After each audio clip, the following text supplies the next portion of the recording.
Hello, hello! Good morning, good day everyone. Kung unsa man nga oras ninyo mapanood no, so or matanaw, ma-view whatever. By the way, for today's video kay nag-crave ko ukuan mga tamis. Di siya tamis, pero one of my favorite which is the Red Ribbon. Kato kaning nag-adto mi og San Antonio, invite ra pud ko ato. Tapos nakapit mi og Red Ribbon. Kini siya variety. Kuan ang kining sani mamon.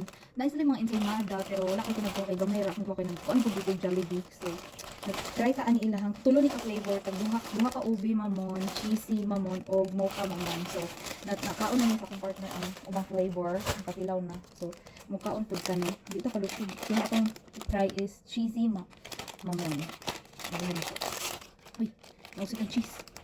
Ooh, look at that. So yummy. Okay, ito i-try. Yummy. Nakamiss with ang Pinas guys. Ulit yung cheese ayaw. Halo. Salami.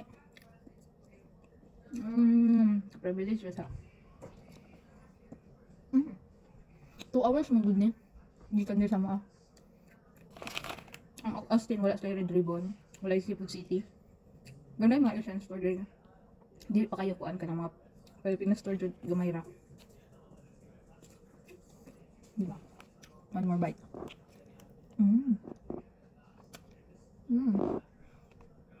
Walang ka ay nagpalawal ako. Bye-bye.